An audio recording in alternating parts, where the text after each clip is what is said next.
Худалдаа үйлчлэгээний төвүүд зэрэг олон нийтийн байгууллагууд ариун цэврийн өрөөндөө иргэдийн наацхан хэрэгцээ болох ариун цэврийн цаас, гарын саван, гар ариутгагч цэргийг тавьдаггүй.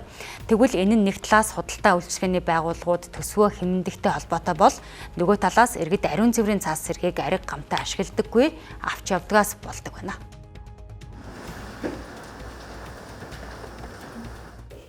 За үзэгчдээ бид иргэдийн өргөнөөр үйлчлүүлдэг худалдаа үйлчлэгээний төвүүдийн нэгнээс нь мэдээлэл хүргэж байна. Тэгэхээр одоо тус худалдаа үйлчлэгээний төвийн ариун цэврийн өрөөнд одоо ариун цэврийн цаас байгаа эсхийг харах юм бол одоо ямар нэгэн ариун цэврийн цаас байхгүй, ариун цэврийн цаас тогтоох одоо тавиурч гэдэг юм уу тийм зүйл байхгүй байгаа нь ажиглагдаж байна. Мөн одоо гараа угаах гээд одоо гарын шингэн савангийн юм төхөөрөмж байгаа боловч одоо энд ямар нэгэн шингэн байхгүй байгааг та бүхэн харж байна. Энэ бол одоо нийтлэг худалдаа үйлчлэгээний байгууллагуудад байдаг нийтлэг дүр төрх одоо үүнээс үүдэн гараар дамжин халдвар авах эрсдэл нэмэгддэг байна.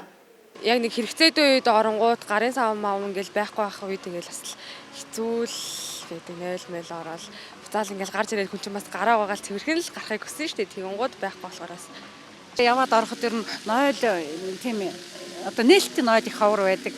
Байсан ганцны хоёр нь бол нойлын цаас байхгүй, гар ариутгагч байхгүй. Тийм ээ маш хэцүү тэгээ маш бохир заваан юм байдаг. Үүний соёл шигтэй төрч.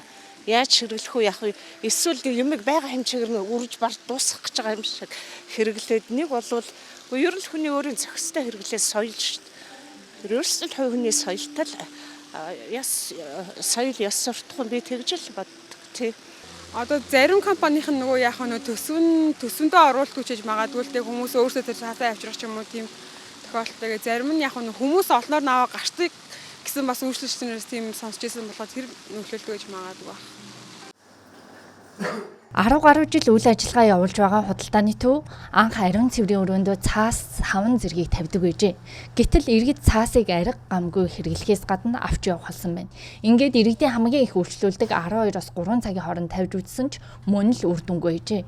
Иймээс сүүлийн 5 жил ариун цэврийн цаас саван зэргийг тавихаа болсон байна. Энэ нь мөн байгууллагын санхуд дарамт болохоос гадна үүнийг дагаад гарах хогч нэмэгддэг гэх тайлбарыг өглөө. Манайхад яг олон худалдаа үйлчлэгээ одоо яг зөндөө хүмүүс байдаг учраас өөр өөртөө хувьдаа ингээд ариун цэврийн хэрэгт авч ордог байхгүй юу? Нойлдоо. За тэгээд зарим нь бол яг ингээд ариун цэврийн нойлыг заасан яг хогондоо иждэг. Зарим нь бол жоохон дотроо хийдэг ч юм уу тий. Тиймэрхүү маркаар явдаг. Нойлын цаас тавьж үзсэн тавьдаг байсан. Тэгээд яагаад тавих юм болсон гэхлээр одоогийн бидний эдийн засаг ямар бол бид арайг цэцлэгааны мөнгөд арайгч дулааны мөнгөд төлж болохоор нойлын цаасандаа бид нэр сард 10 хэдэн сая төгрөг зарцуулдаг болсон байхгүй яа. Тэр чинь энэ хүмүүс урсгал чинь нэг хүн өөр юмд яг өөр халаасаас мөнгө гарч байгаа мэт хүн амд арай гавтай байдаг тийм үү. Өөрөөх биш бол зүгээр ингээл хуйлал ямаал авчдаг хуйлал суултууд дээр ингээ зүгээр л ингэ харьцдаг амар манай монголчууд өөрсдөө сэтгэхгүй тийм нэг сэтгэхүйтэй хүмүүс шүү дээ. Гарын ариун цэврийг сагснаар олон төрлийн халдвар төвчнөөс сэргийлэх боломжтой.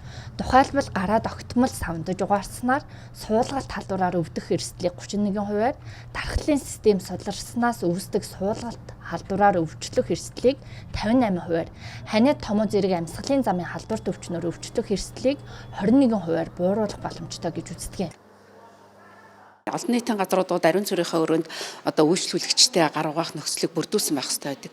За энэ дээр ядаж нойлын өрөөнд нугаалтар байх хэрэгтэй. За тэгээ гарын шингэн саван байх хэрэгтэй. Ер нь болж гарын одоо салбай техник удаагийн салбайдаг эсвэл одоо нөгөө гар хатаагч ийм байх хэрэгтэй. Тэгэхээр хүн ариун цэврийн өрөөнд орлоо. Тэндээс дараад нь гараа заавал угааж явах. Ийм ёстой. Тэгэхгүйгээс болоод гидсний халдварууд бол ер нь бол энэ гараар дамжих хамгийн гол халдвар зээл цусан суулга байна, энэ хоолны хордлого байна, балнад байна тий.